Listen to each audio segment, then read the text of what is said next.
Bonjour et bienvenue sur Tourisme Marimi, le podcast qui te fait découvrir les métiers et formations du tourisme. Aujourd'hui, je reçois Juliette Is, chargée de production vol chez Ponant. Dans cet épisode, Juliette te détaille les différents aspects de son métier qui rythment son quotidien et lui demande toujours plus d'adaptabilité et de réactivité. À travers son parcours, elle met également l'accent sur l'importance de ne pas te fermer de porte et de développer des compétences, même dans un autre secteur que le tourisme si jamais l'occasion se présente, car chaque expérience est enrichissante. Enfin, elle te révèle sa mentalité pour être prête à relever tous les défis, un état d'esprit qui, tu le verras, est d'ailleurs partagé par tous les collaborateurs de Ponant. Alors pour le découvrir, je t'invite à rejoindre ma conversation avec Juliette. Bonjour Juliette, merci d'avoir accepté mon invitation. Est-ce que pour commencer, vous pourriez vous présenter rapidement ? Bonjour Marie, bonjour à toutes les personnes qui nous écoutent. Donc moi je suis Juliette Is, j'ai 26 ans et je travaille depuis 3 ans maintenant au sein de la compagnie de croisière Ponant en tant que chargée de production vol, donc au sein du service produit. D'accord, et donc du coup, vous pouvez nous en dire un peu plus sur votre entreprise et aussi sur votre métier ? Oui, bien sûr. Donc Ponant, pour ceux qui ne connaissent pas, c'est l'unique armateur français de navires de croisière. Ce qui en fait la particularité, c'est qu'on est axé sur plutôt un produit luxe. Et ce qui fait notre cœur de métier, ce sont les croisières d'expédition polaire, donc dans la mer Arctique et en Antarctique. Donc c'est des petits navires à taille humaine, très loin de ce que peuvent faire d'autres compagnies de croisière qui sont plus orientées sur le tourisme de masse.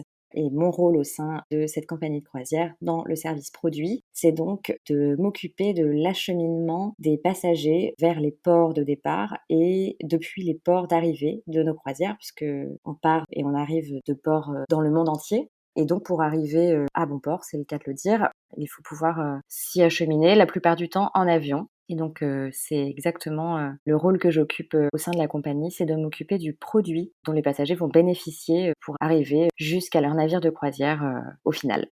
D'accord, très bien. Et concrètement, qu'est-ce que vous faites au quotidien justement pour que les personnes puissent avoir leur avion et ensuite avoir leur bateau ? Alors en fait, il y a plusieurs services bien sûr dans la compagnie. Nous, au sein du service produit, on ne s'occupe pas du tout du passager individuellement. Bien sûr, ça fait partie de la vision dans laquelle on travaille, mais nous, ce qui compte vraiment, c'est le produit aérien. C'est-à-dire qu'on va décider de choisir une compagnie plutôt qu'une autre ou décider sur des vols, par exemple, affrétés, comment on va placer en fait le produit aérien au niveau du produit croisière. Puisque du coup, il faut qu'il y ait une continuité de produit entre les différentes prestations qui vont être expérimentées par le passager. Et donc ça, c'est notre rôle au sein du service produit. Le passager, après son acheminement personnel, sera géré par un autre service, conjointement avec le service, bien sûr, réservation. Donc le service produit, en fait, on va dire, va de la création de l'itinéraire de la croisière à finalement l'ajout de tous les services additionnels qui circulent un petit peu autour du produit croisière qui est le cœur de métier de Ponant finalement. Donc en fait, on va avoir des excursions, par exemple, comme sur la majorité des croisières, dans les différents ports d'escale. Et pour les ports d'embarquement et de débarquement, on va proposer des programmes pré- et post-croisière qui vont aller d'une durée d'un simple transfert à une durée de parfois 6 nuits pour faire découvrir la destination réellement quand il y a suffisamment d'intérêt et de choses à découvrir. Voilà, tout ça, c'est des ventes additionnelles qui complètent la prestation croisière. Et donc, pour aller avec ces programmes pré- et post-croisière, on propose aussi de manière optionnelle des vols. Et dans une journée type, j'ai envie de dire, je vais articuler mes tâches sur 2 principaux aspects. Donc dans le monde de l'aérien, il y a des vols réguliers que n'importe qui, peut acheter, voilà, sur internet avec des compagnies qui ont un programme de vol et il y a des vols affrétés et du coup, ça, c'est un vol spécialement affrété où il n'y aura que des passagers ponants dans l'avion et ces 2 types de produits interviennent sur 2 types de croisières différentes aussi. Quand on affrète des avions, c'est pas pour aller où l'offre régulière permet d'aller. C'est pour aller dans des endroits, généralement des régions du monde qui sont assez reculées. Je pense par exemple au Groenland, au Svalbard qui est au nord de la Norvège, à Ushuaia, tout au sud de l'Argentine. Donc c'est très intéressant de pouvoir avoir ces 2 aspects et en fait d'avoir une vision mondiale. Voilà, donc c'est autour de ces 2 dimensions-là que s'articulent mes journées. Par rapport au vol régulier, ça va être tout ce qui est davantage administratif et commercial, beaucoup de travail avec les compagnies aériennes, de négociation en fait, d'allotement pour pouvoir obtenir des contingents de sièges, pour placer nos passagers. et également de la prévision de plans de vol, parce que les programmes avant et après croisière ouvrent à la vente environ 18 mois avant les départs. Et les compagnies aériennes ne publient leur programme de vol que à peu près 1 an avant la date du vol. Donc du coup, c'est tout un programme de prévision, de paris sur ce qui va se faire dans 18 mois. Est-ce qu'on aura toujours ce vol-là à cet horaire-là? Donc est-ce qu'on va pouvoir se calquer dessus? Voilà, c'est tout cet aspect-là finalement qui est très dans la prévision et dans l'administration. Et sur le côté donc affrètement, là pour le coup, on travaille conjointement avec le département achat qui gère toute la partie contractualisation, enfin appel d'offres, etc. Nous, après, on doit faire un tri dans ce qu'on a réceptionné en réponse d'appel d'offres, parce qu'il peut y avoir différentes compagnies aériennes, différents types d'appareils. Donc là, c'est un travail qui est beaucoup plus technique. Et tout ça, ça se fait beaucoup moins à l'avance que pour du vol régulier et donc du programme pré- et post-croisière classique, puisqu'on travaille généralement à, on va dire, 6 mois avant la date de départ prévue ou de la saison.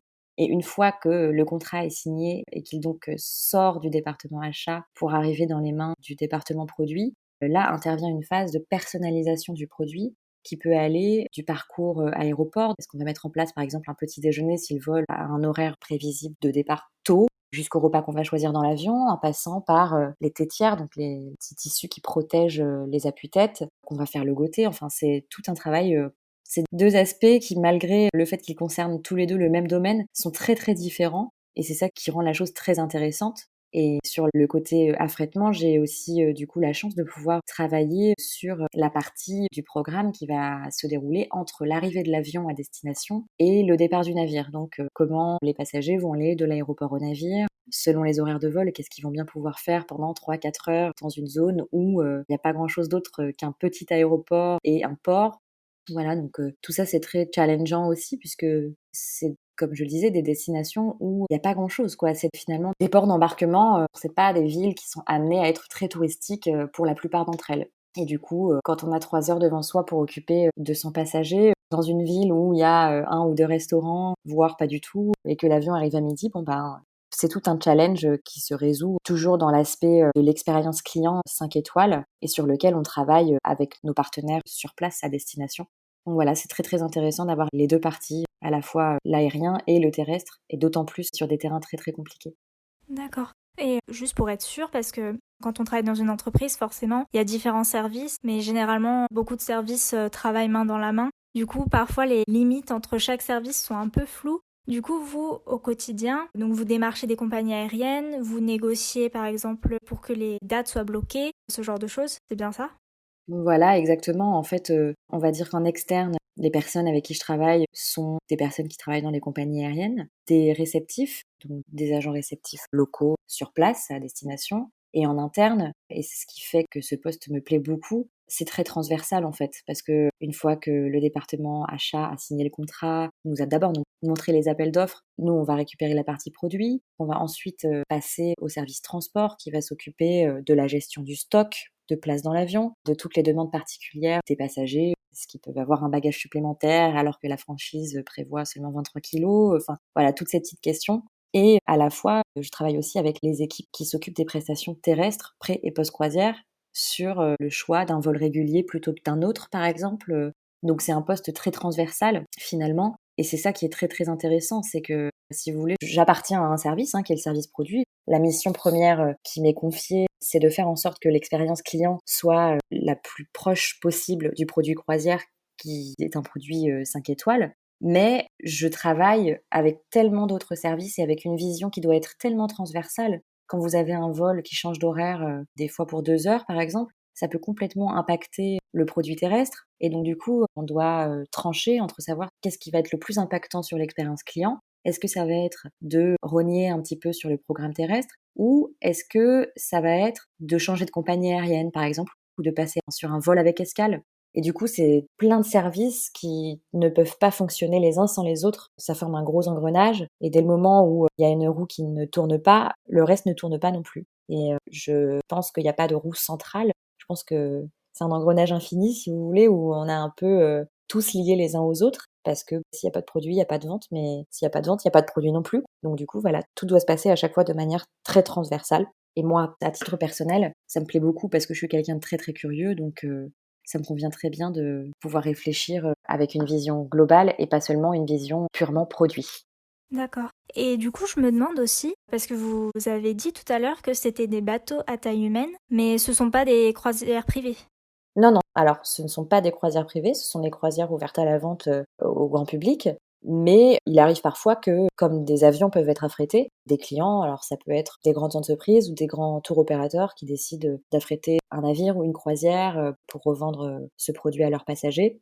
Il arrive que des navires soient affrétés ponctuellement et donc ça, c'est un autre département qui s'en occupe, qui s'appelle le département groupe et affrètement et pour ces clients-là, il arrive aussi qu'on ait à fournir une prestation terrestre qui, pour le coup, va dépendre de la demande du client. Les rôles vont s'inverser, c'est pas nous qui allons proposer quelque chose à un client, ça arrive, mais la plupart du temps, c'est le client qui décide, puisqu'il a affrété le navire, d'affréter aussi, par exemple, un avion. Pourquoi pas pour aller avec la croisière qu'il a choisie, d'affréter, enfin, entre guillemets, on lui crée un programme terrestre sur mesure qui correspondrait plus à son type de clientèle, par exemple. Donc c'est très intéressant aussi, puisque nous, ça nous fait revoir sans arrêt notre catalogue de produits. C'est un catalogue de produits qui est extrêmement évolutif. Et c'est ça qui est intéressant finalement et qui fait notre cœur de métier, c'est que le produit est censé être évolutif pour aller continuellement avec l'évolution de la demande aussi. D'accord. Et au quotidien, vous êtes amené, enfin peut-être pas au quotidien, mais de temps en temps, vous êtes amené à être sur le terrain. Ah oui, bien sûr. En plus, faisant partie du produit, pour monter un produit, pour dire qu'un produit est mieux qu'un autre, il faut pouvoir tester ce produit, en fait. Et puis ensuite, pour augmenter la qualité de service, il faut aussi pouvoir dire quels points ont été, négatifs, quels sont ceux qui ont été positifs et qu'on peut encore améliorer.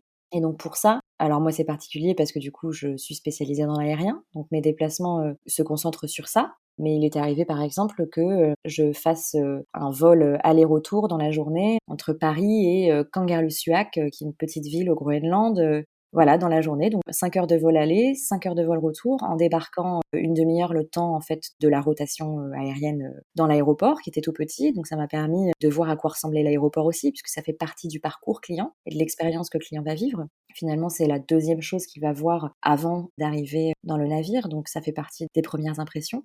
Et ça me permet aussi de voir tout simplement le produit vol, donc la compagnie aérienne. Généralement, ces déplacements-là ont lieu sur des produits qu'on n'a jamais encore testés, qu'on n'a jamais encore opérés, sur lesquels on a parié, entre guillemets, que ce serait mieux, mais sans forcément avoir vécu une expérience sur ce produit-là. Donc c'est très intéressant. Ça n'intéressera pas tout le monde de faire un aller-retour au Groenland en avion en une journée, mais de manière professionnelle, c'est extrêmement enrichissant. On apprend énormément de choses en se déplaçant, surtout sur des zones comme ça. On n'imagine jamais quand on nous dit: «Oui, alors attention, à Kangerlussuaq, il y a un aéroport et puis autour, il y a rien. Les bus, c'est des bus scolaires, américains. Alors il y en a 2 comme ça, puis il y en a 2 qui font que 15 places, mais il y en a un de 15 places sur lesquels il manque un siège». On n'imagine jamais réellement, quand on nous le dit, que c'est réellement comme ça. Et effectivement, quand on arrive sur le terrain, on se rend compte des réelles contraintes, que ce soit matérielles ou géographiques aussi, qu'il peut y avoir pour la partie terrestre. Et côté aérien, ça nous permet aussi de faire des «audits» entre guillemets. La compagnie aérienne est très souvent au courant qu'on participe à ce vol, et c'est l'occasion d'échanger avec eux, sur des points d'amélioration. Mais voilà, on travaille avec des outils qui nous permettent de noter ce qui n'a pas convenu et c'est aussi l'occasion d'être au contact des passagers et de recueillir leurs remarques qui très souvent sont bonnes à prendre. Au produit, on n'a pas de contact avec le passager, que ce soit pour sa réservation ou pour les éventuels retours, après croisière. Et le contact qu'on peut avoir avec les passagers, il se passe là, pendant les déplacements, où finalement on les accompagne, on est là pour résoudre les problèmes s'il y en a, mais du coup on voit les problèmes qu'il peut y avoir et on est du coup plus à même de les résoudre. Je suis totalement d'accord. Moi, je trouve que c'est vraiment très important d'être sur le terrain et de sortir aussi du cadre du bureau. Donc ça, c'est un bel aspect de votre métier. Est-ce que c'est celui que vous préférez?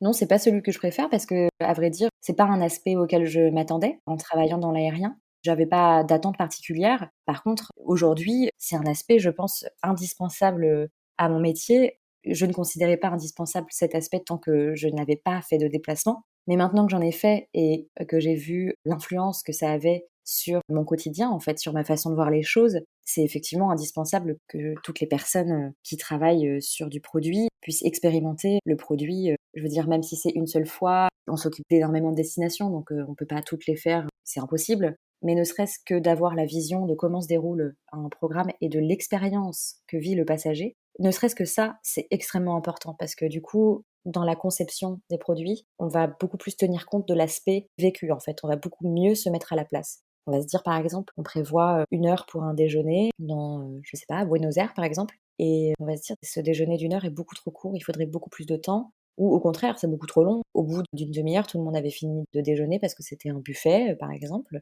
Donc il faut prévoir moins de temps puisque les passagers s'ennuyaient. Voilà, par exemple, ça peut être des choses comme ça et c'est très, très important dans la vision des choses qu'on va avoir, au quotidien dans notre métier.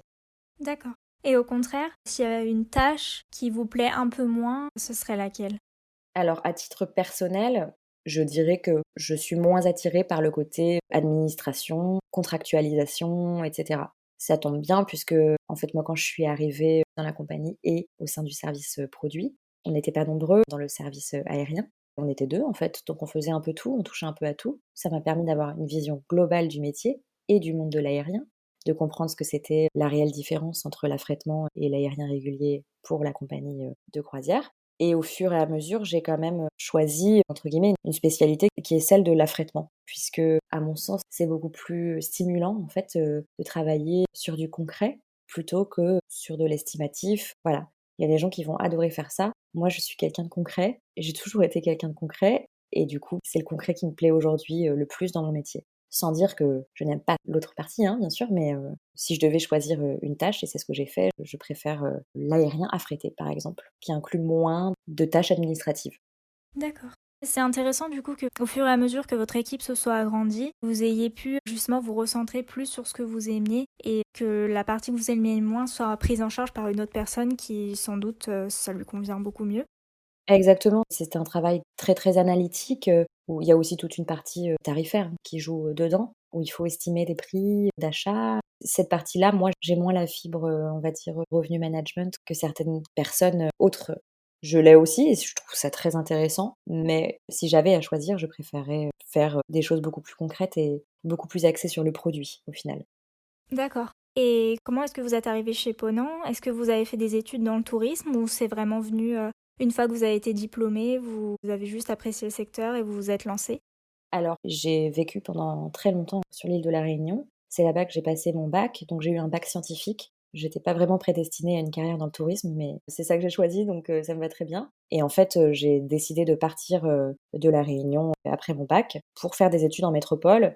Je n'avais pas envie de travailler dans un milieu scientifique. J'ai choisi le tourisme en me disant que c'était certainement quelque chose qui correspondait à l'ouverture d'esprit que j'avais, à l'intérêt, pour le monde, la curiosité que j'avais aussi. Donc j'ai fait un BTS tourisme à Aix-en-Provence et après mon BTS, j'avais du mal à visualiser d'autres métiers que agent de voyage ou agent, d'office du tourisme, en fait, à la fin de ce BTS. J'avais beaucoup de mal à me projeter, je me demandais, s'il y avait pas autre chose à faire et donc plutôt que d'arrêter là, j'ai souhaité continuer, en fait, mes études pour me laisser le temps de découvrir autre chose, d'autres métiers et me spécialiser dans quelque chose, qui m'attirait un peu plus, le tourisme d'affaires et l'événementiel. J'ai voulu me spécialiser dans ça et donc j'ai fait une année de licence professionnelle à Cannes. Le titre de la licence, c'était Management des innovations touristiques. Alors comme ça m'a pas parlé non plus. Mais en fait, voilà, ça traitait beaucoup de l'événementiel d'affaires et du tourisme d'affaires en général.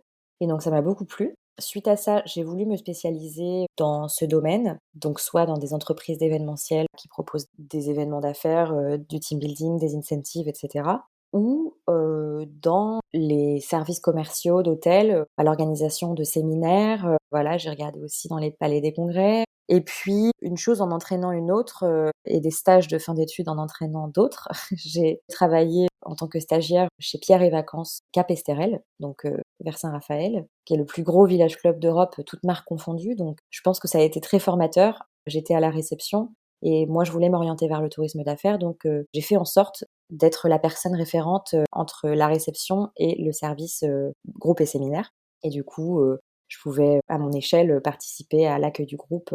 Déjà j'avais cette vision de l'expérience en fait client dès son arrivée. Ça m'a beaucoup plu. J'aurais voulu continuer dans ce domaine après ce stage. Après le tourisme, ça a pour moi pas été, quelque chose qui a fonctionné tout de suite. Donc j'ai fait d'autres choses, à la suite de ce stage-là en fait, où j'aurais dû démarrer ma vie professionnelle dans le même sens. Je me suis dit que j'étais jeune et que les compétences, que je pouvais acquérir n'étaient pas forcément des compétences spécifiques au milieu du tourisme et que je pouvais acquérir plein d'autres compétences dans d'autres métiers, dans d'autres domaines et donc j'ai travaillé dans le domaine du sport. J'ai travaillé au CREPS, donc un organisme de formation professionnelle, dans les milieux sportifs où j'ai acquis toutes les compétences administratives notamment. J'ai acquis aussi certainement une meilleure vision de l'esprit d'équipe, puisqu'il y avait une organisation hiérarchique un peu particulière, dispersée en 3 pôles qui étaient dans 3 villes différentes.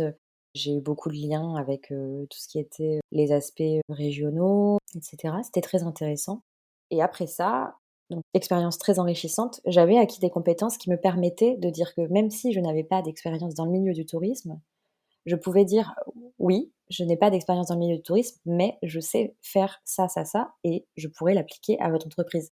Donc c'est ce que j'ai fait et là, à nouveau, donc une porte ouverte sur le milieu du tourisme, en tant qu'agent de réservation chez un tour opérateur spécialisé sur la Grèce et les îles grecques qui s'appelle Eliade. Donc j'étais, conseillère de vente, agent de réservation au téléphone.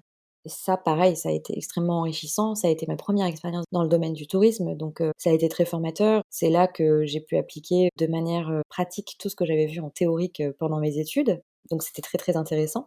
Et puis, il se trouve que ce métier m'a beaucoup plu, mais que je suis une personne de terrain. Je suis très dynamique et pour moi, rester derrière mon téléphone, virtuel, donc sur l'ordinateur, s'est avéré, je pense, ne pas être fait pour moi, tout simplement, en fait.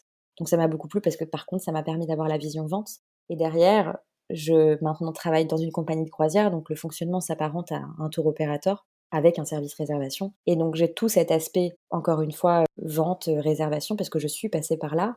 Donc je sais ce que le client demande, je sais ce que le client va poser comme question. Je sais aussi ce que les agents de réservation, comme j'ai été, vont rencontrer comme question de la part des clients et maintenant que je suis entre guillemets «derrière le rideau», c'est beaucoup plus facile pour moi de me mettre à la place d'un agent de réservation qui va recevoir une question et de lui répondre, de la manière la plus adaptée possible pour que lui puisse répondre à son client de la manière la plus adaptée possible. D'accord. Et pour rebondir sur ce que vous disiez, quand vous êtes entré au CREPS, vous l'avez fait en vous disant justement que oui, vous développeriez ces compétences pour retenter dans le tourisme après? Ou c'est vraiment venu en fait par opportunité après, vous avez retrouvé des emplois dans le tourisme qui vous intéressaient et vous avez décidé de vous y replonger? Non, moi, de toute façon, ma branche, c'était le tourisme. Après, j'estime qu'il y a pas de mauvaise expérience, en fait, pour moi, surtout en début de carrière, hein. Oui, tout à fait. Alors après, c'est vrai que ça peut être, parfois mal interprété, que quelqu'un, qui a fait 10 ans dans le tourisme, fasse une année de césure et travaille, dans la vente, par exemple, dans la vente en grande distribution. Mais pourquoi pas, en fait? Pour moi, c'est pas une histoire d'entreprise, c'est une histoire de compétences. Les compétences, communes à différents domaines peuvent s'acquérir, dans ces différents domaines, justement et s'appliquer différemment d'un domaine à un autre. Et quand j'ai travaillé au Crêpes, j'avais envie de travailler, en fait, de commencer ma vie professionnelle. Cette opportunité est arrivée et je l'ai prise en me disant: «Eh ben, écoute Juliette, c'est pas grave, c'est pas le tourisme, mais ça viendra après».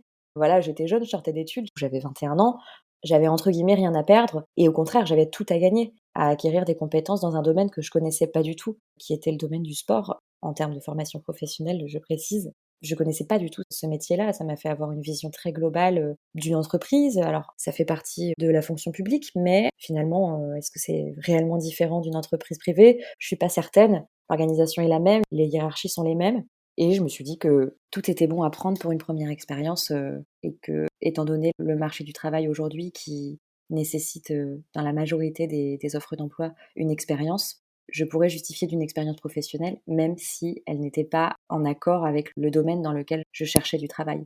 Moi, je suis complètement d'accord avec vous. C'est vrai que quand on est jeune, on a, je pense, une tendance à se mettre un peu la pression quand on voit toutes les offres d'emploi qui recherchent le mouton à 5 pattes.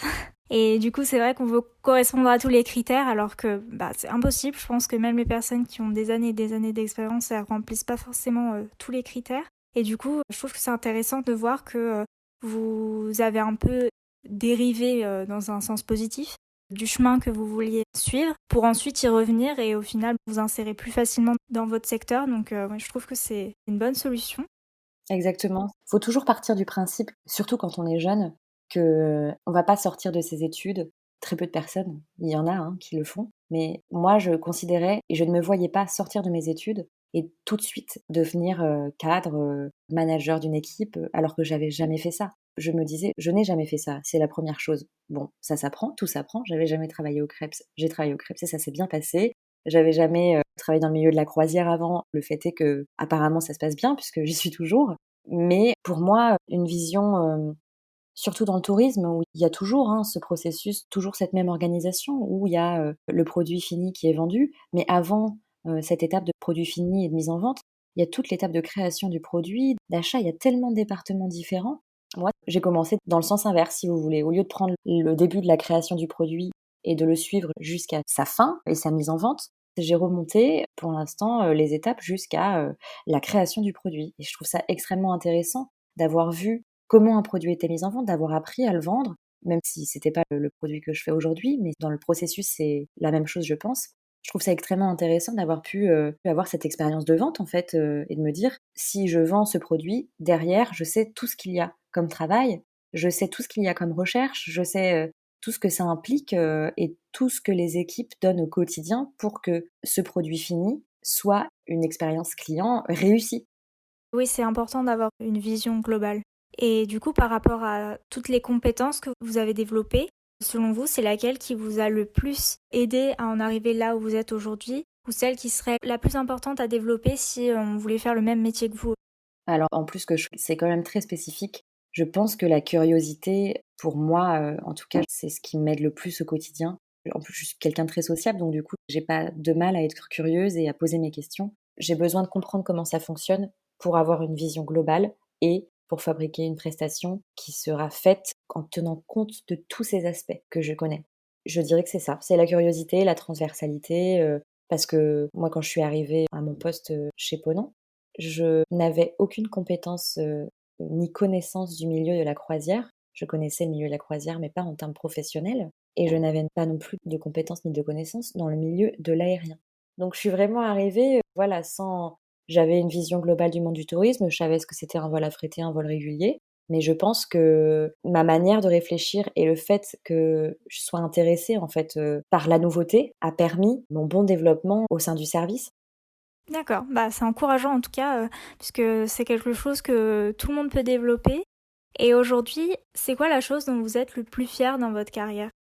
Et bien, la chose dont je suis le plus fière, c'est en raccord avec ce que je disais juste avant, c'est justement, d'avoir réussi à trouver ma place dans une entreprise et dans un poste dans lequel je n'avais aucun prérequis finalement, si ce n'est mon savoir-être. Et je pense que c'est pour ça, que j'ai été choisie, dans cette fonction, très, très spécifique. C'est, je pense, grâce à ça qu'on m'a offert ma chance. C'est, parce que j'ai montré, pendant l'entretien, mais également après, que ce que je faisais m'intéressait et que ce que je ferais m'intéresserait aussi. Quoi qu'il en soit, je m'intéresserais à tout, en fait. Avant de dire que, ça ne me convient pas ou que, je préfère telle ou telle chose, il fallait que je l'ai fait pour pouvoir dire ça. Et je pense que c'est ça qui est important aujourd'hui, et qui est des fois un peu mis de côté quand on sort d'études. C'est qu'en fait, le plus souvent, on choisit un métier. Je veux être dentiste, je voudrais être, kiné, médecin. Moi, j'ai jamais dit et je n'aurais jamais dit, je pense, je voudrais être chargée de production vol dans une compagnie de croisière 5 étoiles. Je pouvais pas dire ça et en fait, j'ai choisi mon domaine, donc je savais déjà globalement ce que je voulais faire, dans quelle branche je voulais travailler et ça, cette fonction-là, dans laquelle je me plais aujourd'hui, je l'ai découverte parce que je me suis pas fermé les portes, en fait, à l'inconnu. Je suis d'accord. C'est important de tester, surtout ouais, quand on est en début de carrière. On a encore spécialisé dans rien, donc on peut vraiment en profiter. Exactement. Même si je pense qu'on peut changer de carrière quand on veut en soi. C'est peut-être un peu plus difficile, mais tout est possible. C'est tout à fait ça. Alors après, je pense pas être la personne la mieux placée pour donner des conseils, mais pour ma part, ma stratégie de me dire que j'avais rien à perdre, finalement a fonctionné. Donc c'est que j'avais raison.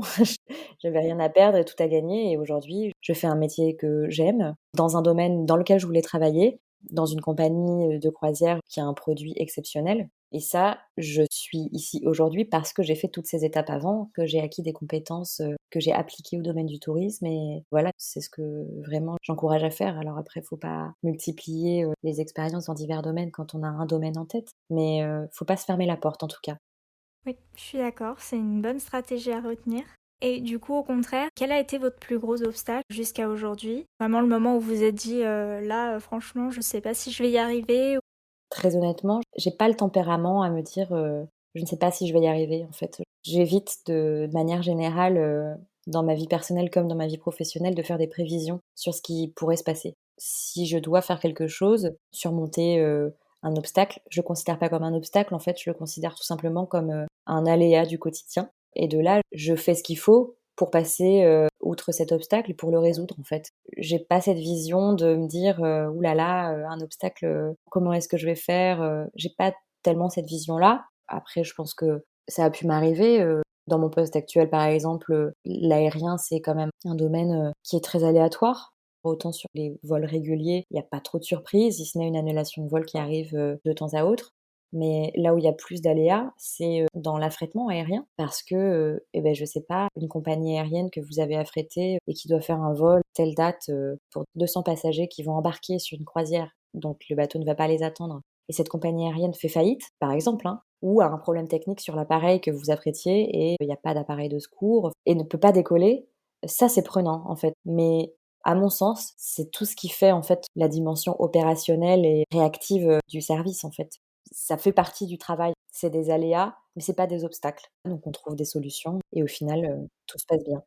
D'accord, bah ça c'est une bonne mentalité. Et par rapport à la crise sanitaire, est-ce que chez Ponant, vous avez dû stopper vos activités pendant un certain temps? Ou est-ce que vous avez pu continuer à travailler, je sais pas, en repositionnant votre offre?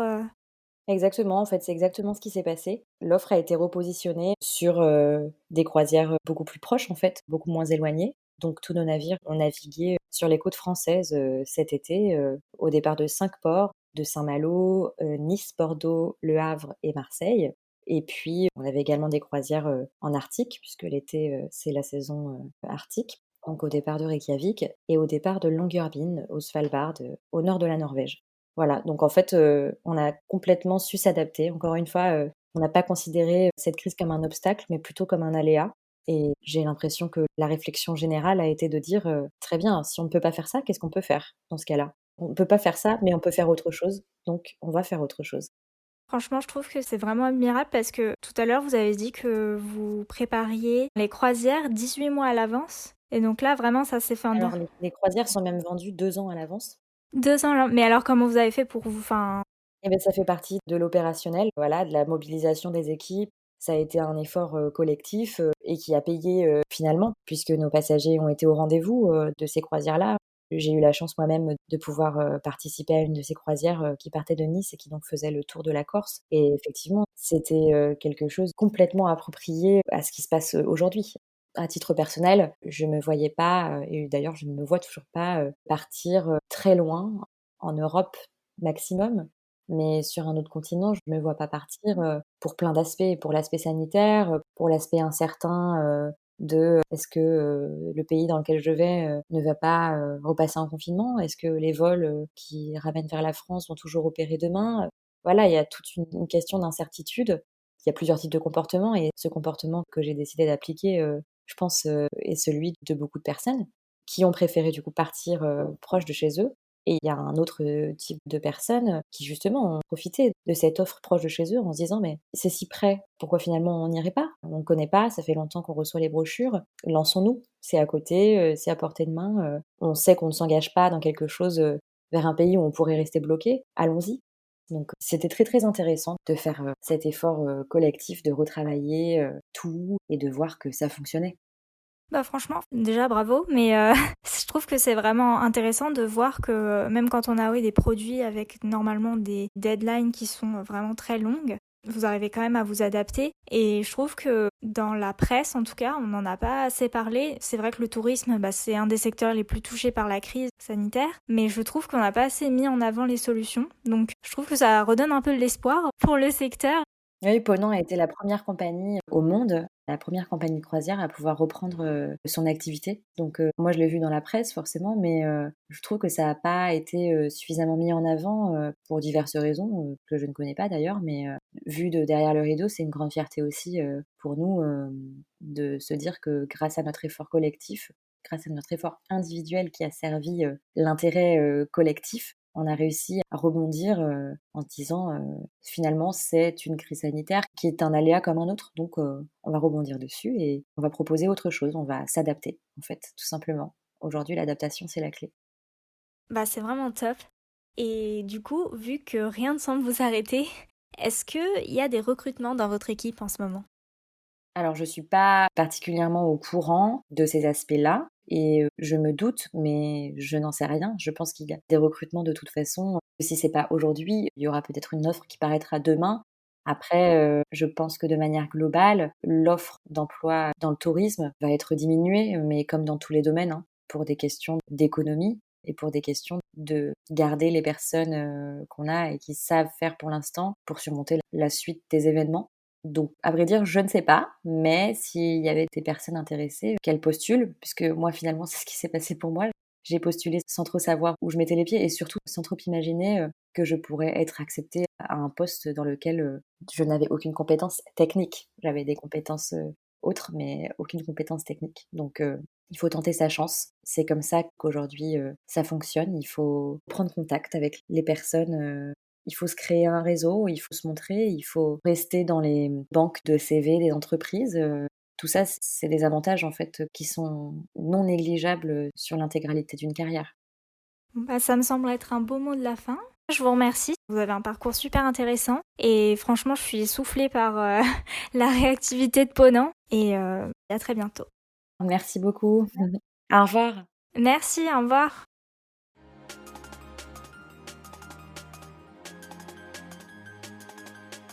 Merci de t'être rejoint à cet échange avec Juliette, j'espère qu'il t'a plu. Si c'est le cas, tu peux nous le faire savoir en t'abonnant, en laissant 5 étoiles et quelques lignes sur pourquoi tu l'apprécies.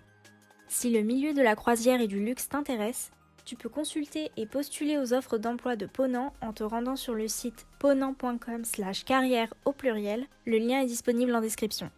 Tu peux aussi rebondir sur les sujets abordés aujourd'hui en m'envoyant un DM sur Instagram, mon compte est aussi dans les notes du podcast. Sinon, on se retrouve dimanche prochain pour un nouvel épisode de Tourisme Marimi. Salut!